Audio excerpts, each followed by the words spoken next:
Okay, we're now live on Facebook, so just. Okay, that's great. 3 minutes and then we'll start, inshallah.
Okay, let's start.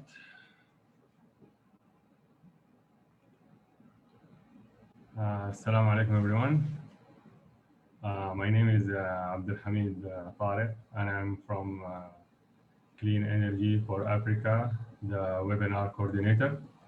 We will start today our first webinar for this month, inshallah, and the event. We'll start it by the title of Decarbonization. But in the beginning, I will start by introducing our Clean Energy for Africa platform. So we'll take 5 minutes of your time, so as an introduction, and then we will continue with our webinar, inshallah.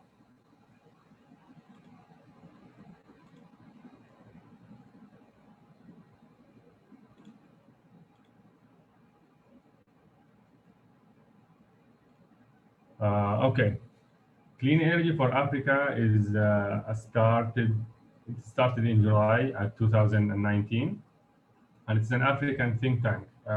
It was created by Mr. Mohammed Al-Haj 2019, and it was focused on capacity building and market intelligence, and also in the end it will be as a consultancy work in general. Our primary target is the student or the young generation, young graduate, and also the organization. We want to empower the market, especially in Africa, with the renewable energy professional to know what is the new and what is the updated technologies around us and how to perform it in order to have a powerful knowledge in renewable, which is going to be the future, inshallah. And as a vision, we want to be as a consultancy company that's in the future, inshallah, that will train and also be a consultant for the companies and also students that work head to head with the industry. What is up to date and what is the new codes or what is the standards that related to energy and clean energy in general. Our achievement can be concluded in the following. We have published more than 30 articles in our website. Website is cleanenergyforafrica.org. Everyone is welcome to visit us, and everyone is welcome to participate in this website. You can just contact us directly. And we also have 7 webinars with energy experts. We develop the platform, a knowledge-based platform that you can refer to. And also we conducted our training program, a 3-month training program. And we built a partnership with multiple organizations in Sudan and globally. And of course, our aim is to be a knowledge platform that provides market intelligence and training services and events. We had a recognition from the United Nations. We are the 98th Youth Project, selected by the Youth Sustainable Energy Hub at 2020.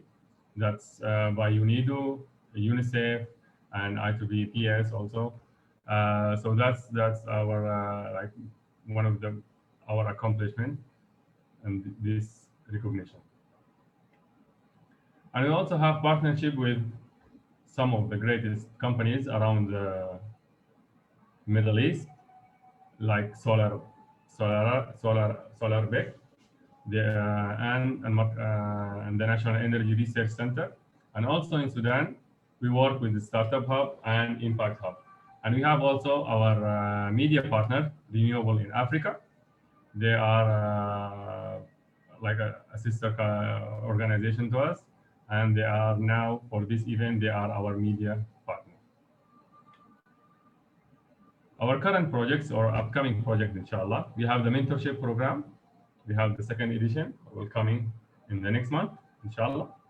And also we have the research program, how to do the research, especially of course in renewable energy, which is our interest and our focus. It's going to be a 6-week training program. And also we have the continue posting articles and studies relating to solar PV, case study, and renewable energy in general. And in the future, inshallah, we will have more training.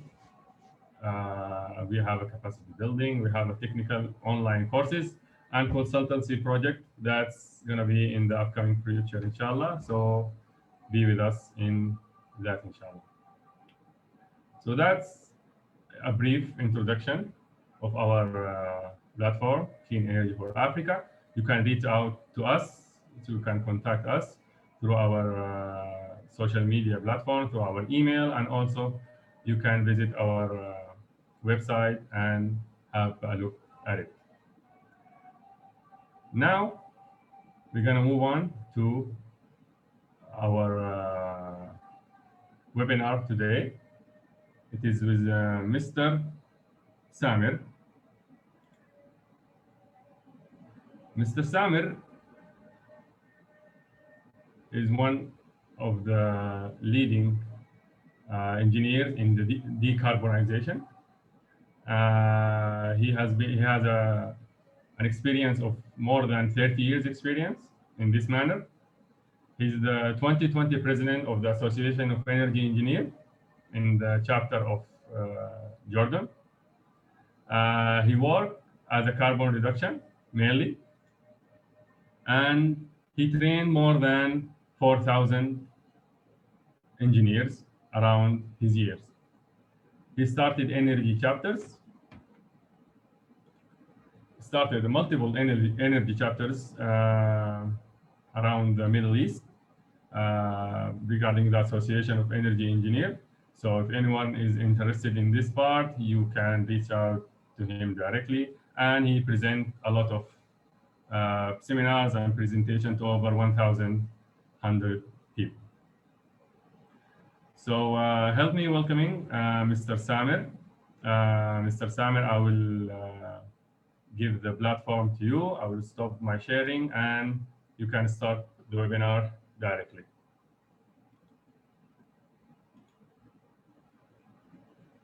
Mr. Samir. Okay, thank you very much, everybody, and let me try to open up the presentation.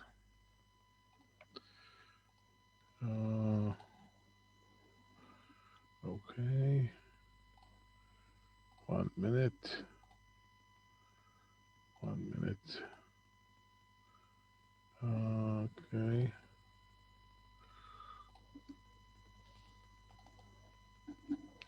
Okay.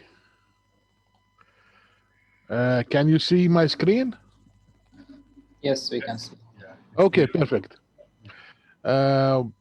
Thank you very much, first of all, for the organizers and for inviting me to give this presentation. Very kind of you, and I'm very fortunate to be with a group of very bright engineers who are trying to make the world a better place and to improve their societies. I'm picking up the world, let's say, direction in moving towards decarbonization, and I see a lot of opportunities, unlimited opportunities, actually. Okay. Thank you very much, everybody, for giving me this opportunity to deliver this presentation about decarbonization and the future of clean energy in the next 40 years. I see that there are a lot of opportunities in this sector, and we have a lot of disruptive innovations that are coming up. And engineers are the fundamental elements to improve the societies and to do the innovations, implement it, and maintain it. So we'll talk a little bit about the disruptive innovations, the climate change, the energy efficiency, renewable energy, space technologies, the energy transition, some electrification, and the transport section that will see a lot of work, computers and hydrogen. So what disruptive innovations do we have right now? I think the most obvious is the solar PV, and you can see this is a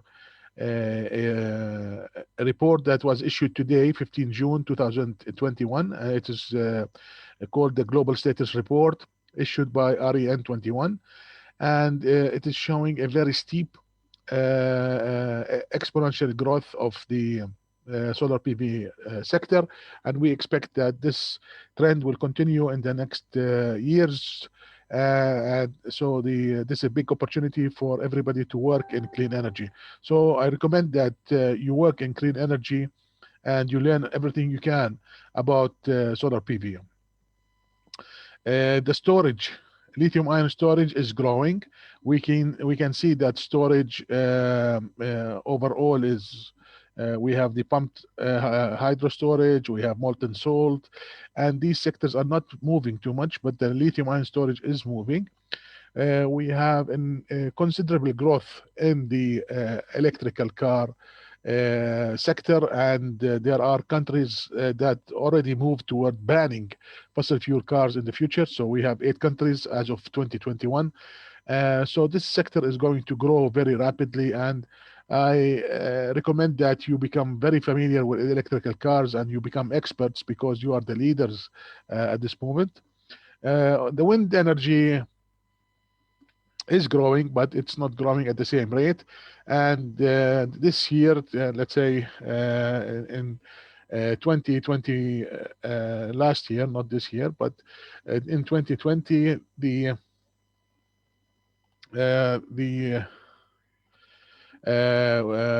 solar PV sector overtook the wind energy sector. So right now we have more solar PV than wind for the first time in history. The carbon pricing is a growing market, and people are putting value on carbon, and there is a social, let's say, cost of carbon. So there are around 22% of the global greenhouse gases or global carbon market is actually regulated, and there are pricing. So this is going to grow at a faster rate, I would say, in the future, especially in the industrial countries which require decarbonization and meeting the Paris agreements. Let me see. So another sector that is growing is the artificial intelligence, and this is also hopefully will help humans in fighting the climate change and better understanding the climate models, showing the effects of extreme weather conditions and measuring where carbon is coming from. So if we have these tools, I think we can put a price on carbon in a better way, and we will have a better engineering of our societies. There's something else called the super artificial intelligence, which called ASI.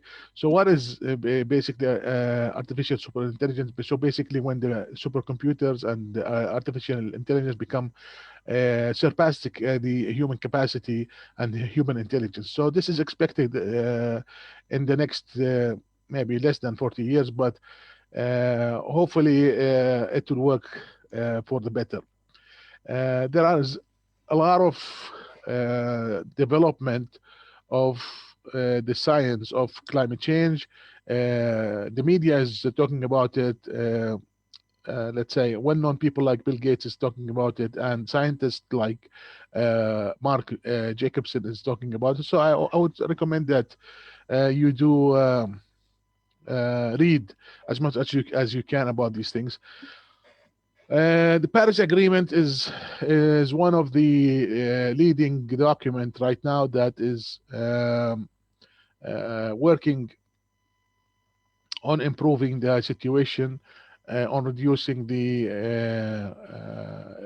greenhouse gases, and basically we have something called the national determined contributions, where each country in the world is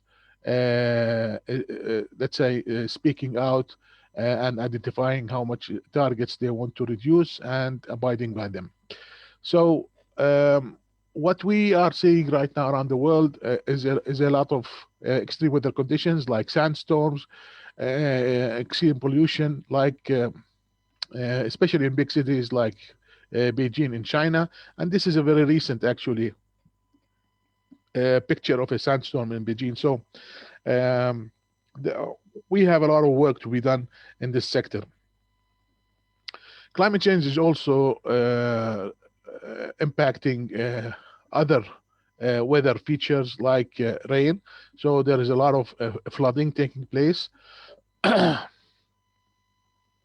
And we hopefully this will not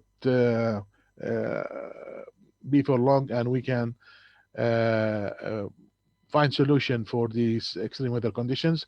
Wildfires like the ones in Australia last year was very severe, and actually it was like a compounding effect where the fires were emitting carbon and it's fueling the climate change as well. So it's really bad. Lightning, like what happened in California, we had over 11,000 lightning strikes within 72 hours, and that led to extreme fires. So these are extreme weather conditions that happen without the prior knowledge of people, without the prior knowledge of scientists. Also, there are a lot of droughts, and the U.S. is suffering from a drought season. I know there are plenty of other examples around the world, but these extreme weather conditions are issues that need the attention of everybody. One of the things that we are experiencing is the increase in global temperatures, and with the increase of the global temperature, we need more air conditioning. And when we buy more air conditioning, we get to use more refrigerants, and these refrigerants are bad for the environment. So we get to experience a vicious cycle where we have to use air conditioning equipment, but these equipment are also damaging the environment. So there's a lot of research that is being developed to reduce the impact of refrigerant on the globe. So they are trying to come up with new refrigerants with lower global warming potentials. The oceans are being polluted by the users throughout the countries, and we see a lot of examples around the world. And hopefully we have, let's say, awareness and many contractors and innovators with ideas who can transform these loads of plastics into something that can be done and useful for the society. So we need a lot of innovation.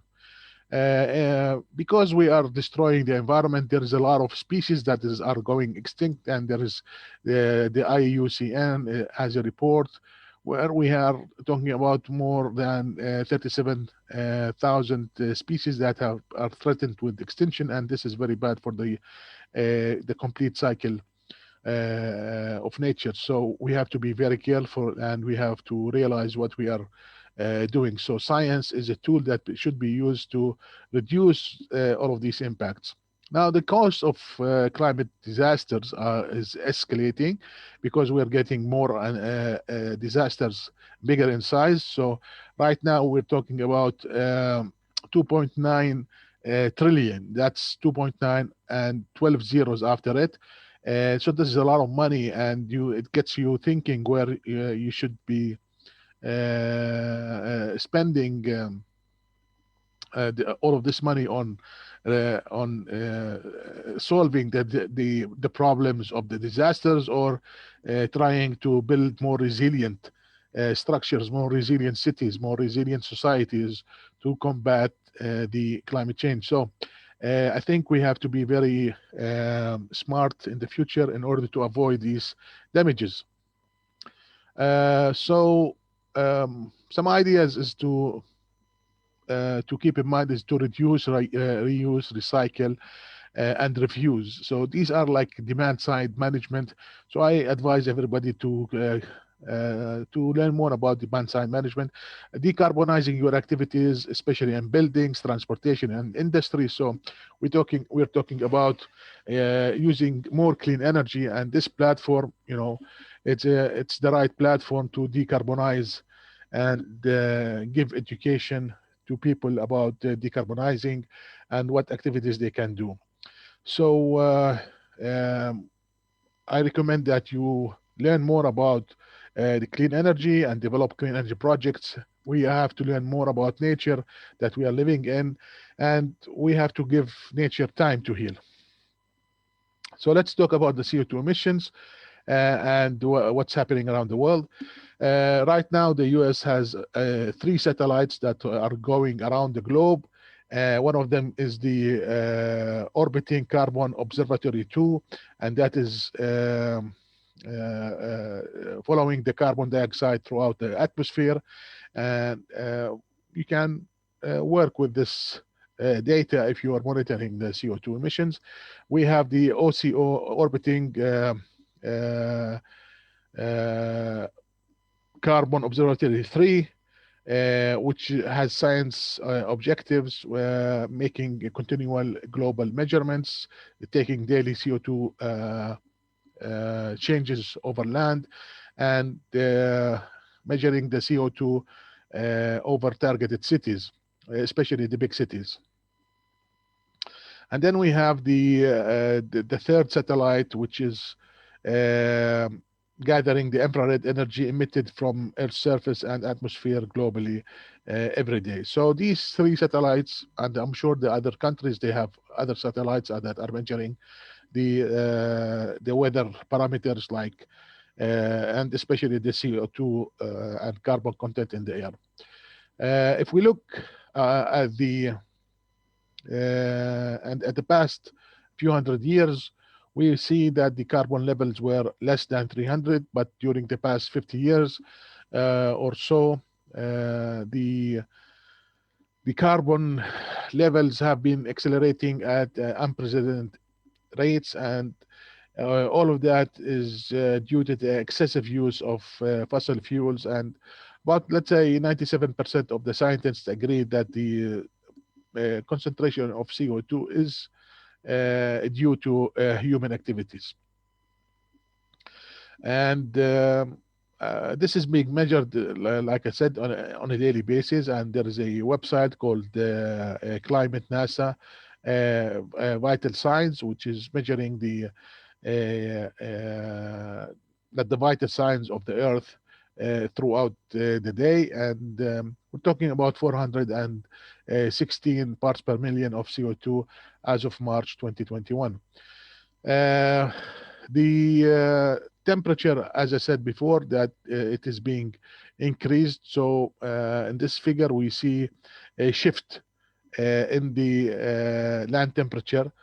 And this is, of course, is affecting everybody, all lives, plants, animals, insects, and so, etc. So we will see a lot of movements from the hot region to the cold region. So we expect different diseases to grow and to appear at different areas throughout the world. So there is a lot of impact, a lot of things that will happen in the future. We have to be very careful. So we're talking about right now 35,000 million tons of CO2 as of 2018 or 2020. So we are trying to reduce this to decarbonize, or mainly the main industrial nations, the China, US, Europe, Korea, Japan. They all issued targets to decarbonize and become carbon neutral by 2050 or 2060. So we're talking about huge shifts in the energy. So we're going to be dependent more on clean energy, on energy that does not emit CO2, or if we emit CO2, we have to do carbon capture and carbon sequestration. So this is a lot of technology, a lot of development that is going to happen in the next 30 years. And this is a lot. Will happen with the use of engineers, technicians, scientists, and designers, and so on. So this graph is showing us that the CO2 emission from US is reducing, from China it is increasing, and from Europe is also reducing. So let's say the growing markets, the growing economies are using more fossil fuels, whereas the more mature economies are shying away from CO2. So what are the trajectories? So what are we going to do? So if we keep doing nothing, we will keep using the fossil fuel, we will keep emitting CO2, and this will lead to more CO2 in the air and lead to more problems. So the big nations took a decision towards reducing their CO2, and this is definitely going to have a global impact. So even if let's say 100 countries around the world do not abide by the carbon neutrality by 2050 or 2060, or even 150 countries, but if the 50 countries who are industrial countries, the big countries with the big economies, they take a decision, this will make a big impact on Earth, on the climate change. So this is the plan for Europe for the next 30, 40 years. So basically, they're working about 5 to 10% reduction in CO2 every 5 years. And historically, they have done it. So Europe is on track to reducing their CO2 emissions by, let's say, 80% in at least by 2050. Historically, what's happening in Europe is that the GDP economy is improving while the greenhouse gases are being reduced, and the population is about the same or slightly increasing, and the energy is reduced as well. So Europe, during the past 20, 30 years, has succeeded in maintaining their economy and improving their nature by increasing the use of clean energy and the innovations and reducing the greenhouse gases. So this is a very good example that at least 500 million people on earth, they have done so. But the main reason is that Europe is responsible for 65% of the already existing CO2 in the air, because they are industrial nations. The USA right now is really passionate about clean energy and reducing the carbon. So they're talking about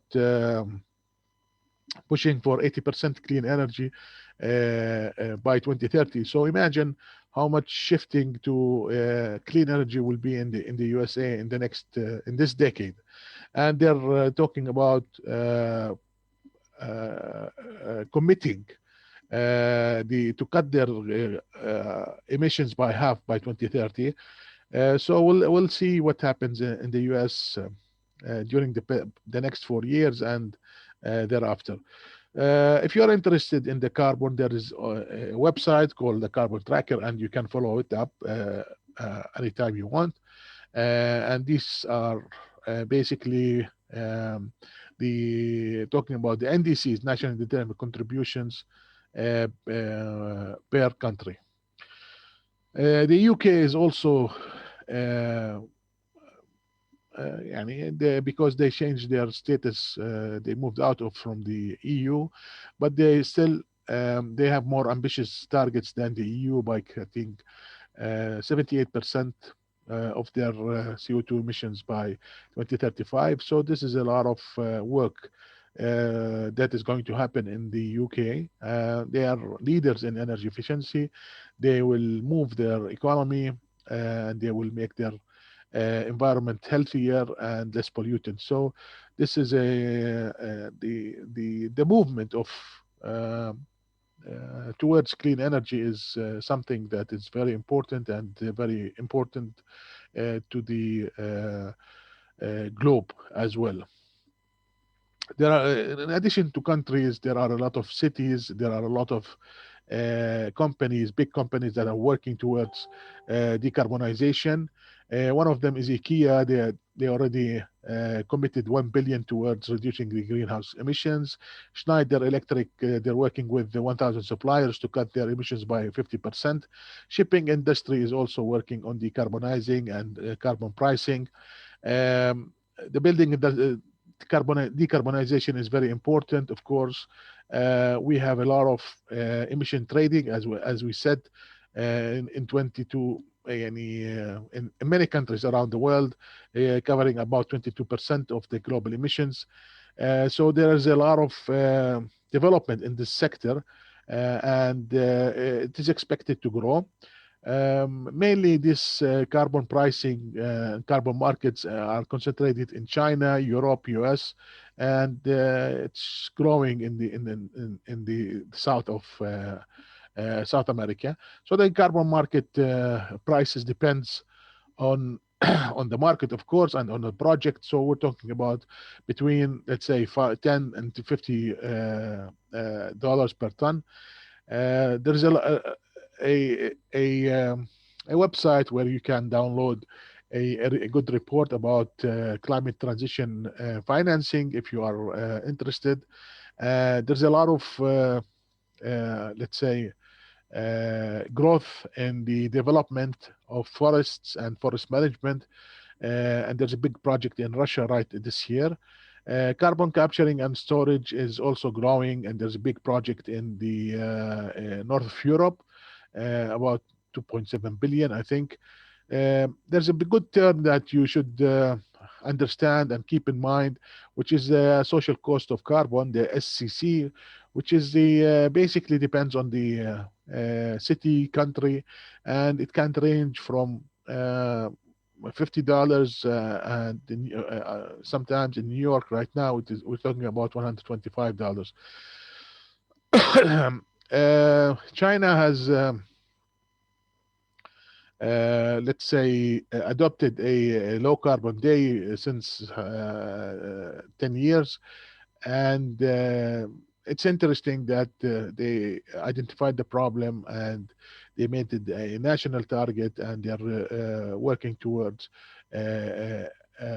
awareness program by making it a national, by adopting a national day and highlighting it.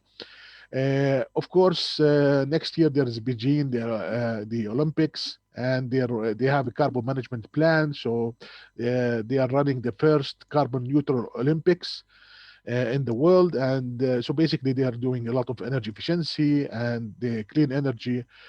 So this is something to keep our eyes on. Of course, many people are tracking the carbon. One of them is Bloomberg. So this may be a while ago, but so these numbers keep changing every day. So, but the sad thing is that in Sudan, in Africa, you're talking about the most polluted city. So I imagine there is a lot of let's say fossil fuel being burnt in Sudan for some reason. So that's making it very pollutant. So either coal or fossil fuels. So something is happening there. So the energy transition, there are a lot of great minds working out there. One of them is the World Economic Forum, and they have these intelligence map. So if you look at the energy technology and innovation, we have to strengthen the energy governance and frameworks policies. We have to unlock the financing. We have to develop the designing of energy future systems, accelerating energy access, driving the innovation, and working on the supply chain management. Building energy system resilience is very important, and the remapping energy geopolitics. Of course, when you talk about energy and the supply chain and changing the supply chain, there's a lot of politics involved in geopolitics, and a lot of wars might happen over that. So building energy resilience is very important, and it's connected to climate change, the cybersecurity infrastructure, pandemics. We're talking about batteries, the pandemic preparedness, environmental and natural resources, public finance, and international security. So in order to develop the future systems, we have to be very careful and we have to plan for the future.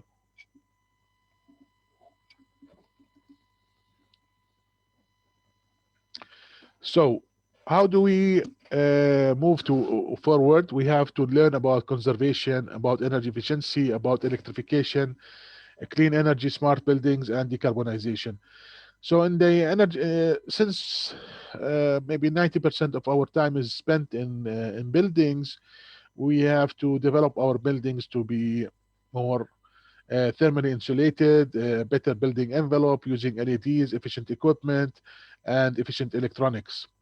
The world is running on digital right now. I am in Jordan. You are all over the world, and but not all the people around the world are connected on the internet. So we have about 7.8 billion people, but only 5 billion, 5.2 are using mobile phones, and 4.5 are using the internet, and 3.8 are using social media. So imagine the leap that happened last year and the increase on the demand of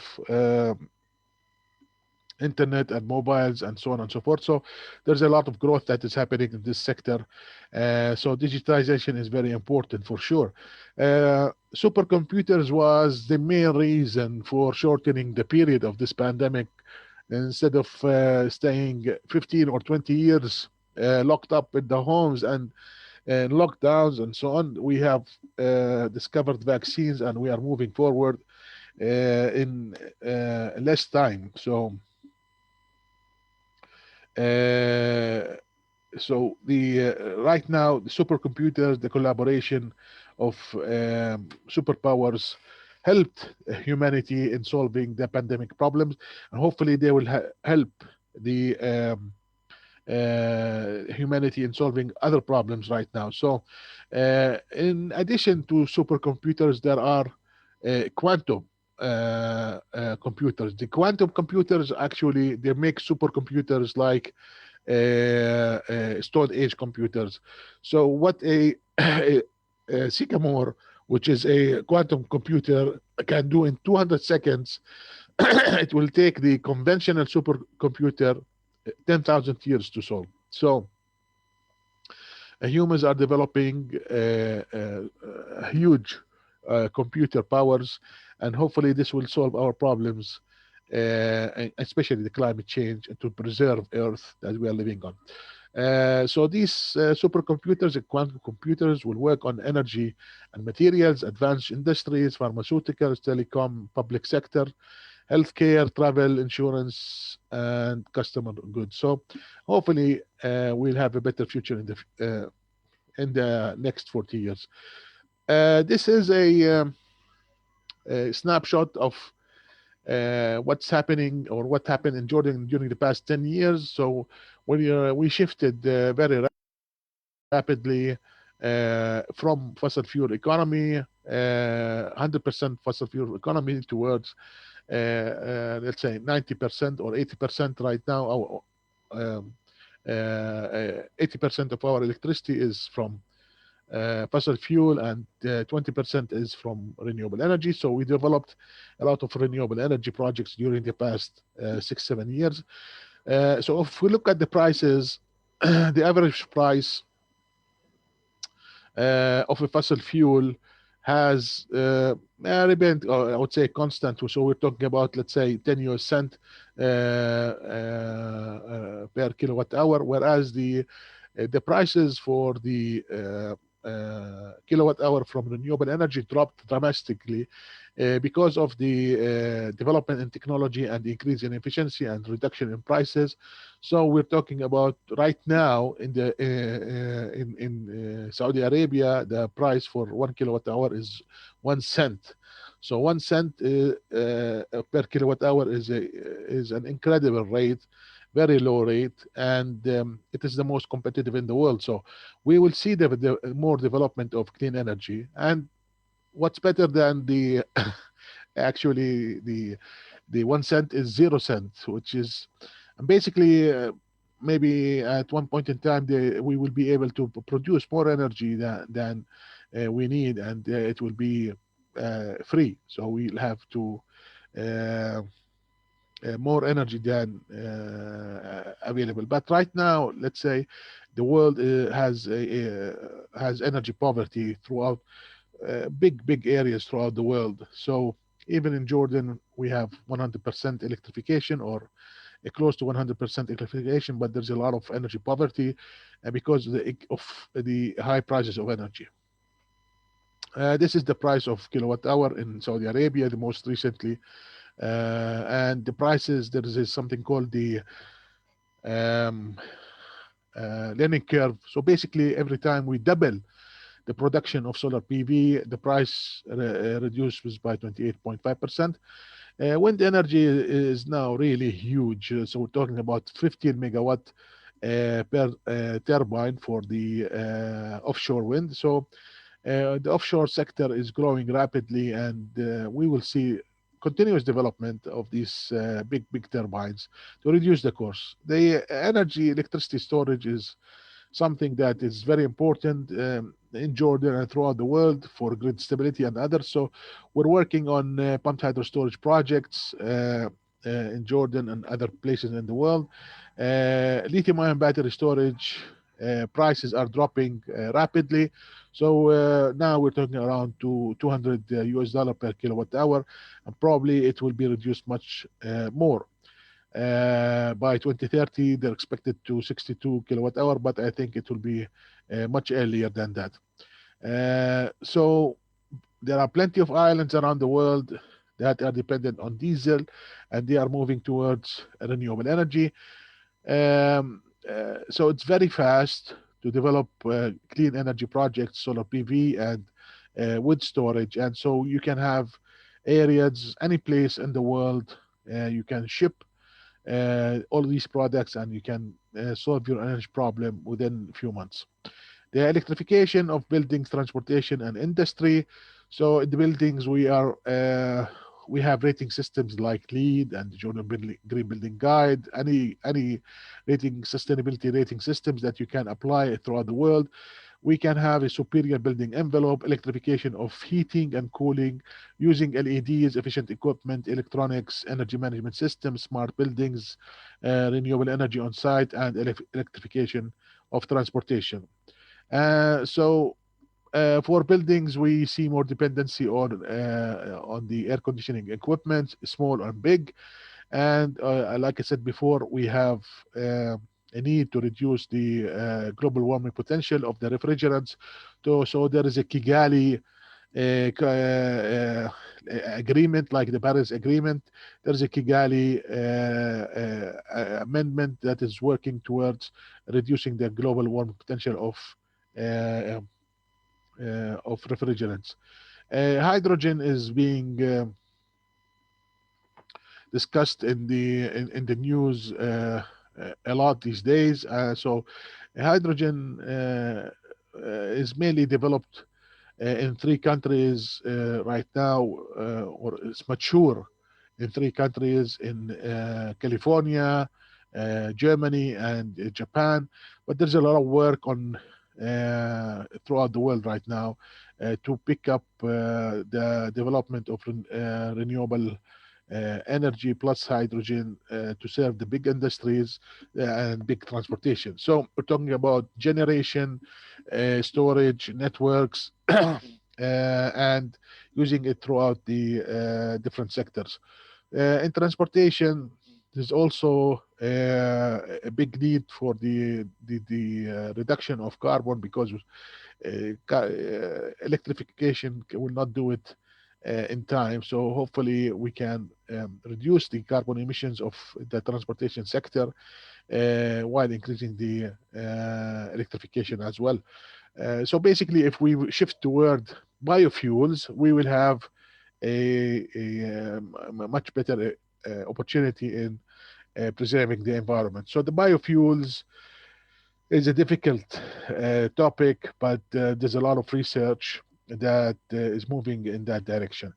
Right now, we have about 11.5 million cars, EVs on the road, and this number is expected to grow to 250 million by 2020. Already, countries around the world are putting policies to get rid of the fossil fuel cars. So this is something that we will see more and more in the future. Big companies, especially that depend on transportation a lot in their business, like Amazon, DHL, Federal Express, and so on, they all move towards electrification of mobility, during the past few years. And we are seeing autonomous cars, level 5. So these cars, they move, they're electrical, and they are self-driving. So Singapore, they already have a taxi that totally level 5 autonomous, so you can order it and there is no driver, and it will pick you up and deliver you to your destination. So the autonomous cars are something that will grow. It will grow rapidly during the next few years. So we already see pilot projects throughout the world. Something that we will experience throughout the world is the optimization of the Google Maps to reduce the energy. Um, Hydrogen is already existing for cars and trucks, but maybe for aviation will happen in the future. For big machinery like dump trucks, ships, and trains. So as I said, there are a lot of pilot projects in the clean technology and in hydrogen. So, in summary, what we will see in the transportation sector, because it is consuming around 50% of the primary energy in the world, we're talking about electrification and autonomous cars, less cars for sure, collapse of the combustion engine industry, collapse of the insurance industry because we have less cars, and this will with the computers we'll have less accidents, no need for parking spaces because you will have less cars on the roads. You can pick up the car. I'm not sure that people will buy cars in the future. Less accident, no fossil fuel, less pollution, more cash available, hydrogen production, networking, networks, and charging. We'll see a lot of hydrogen in the future as well. If you're interested in reports and knowing more, this is a good website. So I think this is the last slide. My recommendation is to preserve nature and learn a little bit more about diplomacy and collaboration and policies, because we will need this more and more in our future. Carbon auditing and management, solar PV and wind storage, electrification of transportation. We have to learn more about science of the hydrogen and refrigerant for sure. Digitization is very important. Computers, internet, social media, electrification of the grid. Definitely the energy will be cheaper in the future. We have to use the resources in a much more efficient way, either energy, water, and food. And finally, hopefully we will all enjoy the computing powers, the interconnection, the AI, and the super artificial intelligence. This is my last slide. Thank you very much for the organizers for being very friendly and supporting the decarbonization efforts throughout the world. Hopefully that you picked up a few information that you will use in your future. And this is a final picture where Thank you. Humans have been successful in sending um, like satellites in the space for a long time during the past 40 years, but and for long distances, but we still didn't discover what's happening on Earth really well. So thank you very much and enjoy your evening. If anybody has any question, I am more than happy to answer. Yeah, Mr. Samir. Okay, Yeah. can you hear me? Yeah, I have first of all, thank you for this informative presentation. Yeah. I have some question in the chat. I will read some in the upcoming 5 minutes, 5 to 10 minutes. Yeah. We'll start from the bottom up, inshallah. Mr. Muhammad asking is, how would renewable energy developers get a return on investment at 1 cent or less per kilowatt hour? How can you elaborate on that? How much renewable energy? How the renewable energy developers will get a return on their investment at 1 cent or yeah. That's a good question, but the equation for the return on investment is easy. So you have basically the price and the kilowatt hour. So if you can increase the kilowatt hour per system, you will have a less price.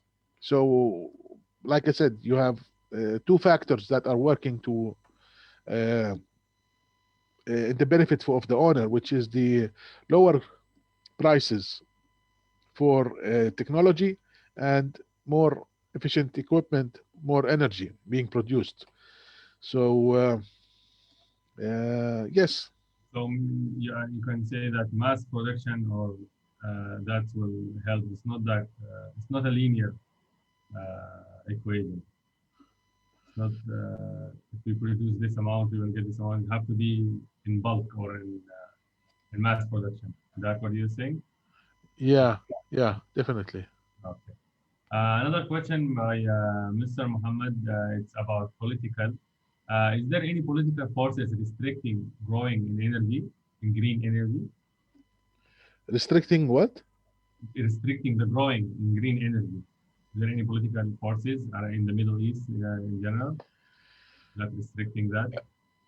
In order to develop renewable energy projects, you need regulations in your country. So if you don't have regulations, if you don't have stability, these projects would not be efficient. You cannot sustain it. So basically, uh, many countries in the Middle East and in Africa, they don't have stability. So they cannot enjoy the renewable energy because the renewable energies are long-term projects. So if you want to do large renewable energy projects, they need to last for they need to stay operating for the duration of the lifetime of the equipment, which is 20, 25 years, or sometimes 30 years. So if you don't have stability in your country, it will be very difficult for investors and for banks to come and invest in your renewable energy projects. So yeah, politics is very important. Yeah, that's a great elaboration. And on that, Mr. Haruna is asking, what is the UN and other organizations doing to cover the energy crisis and ensure that safe energy transaction in Africa? Does the UN have any programs or something that you know about? I'm sure they have, Mm. uh, but I'm not in a position to answer this question, but because I didn't do enough research on that topic.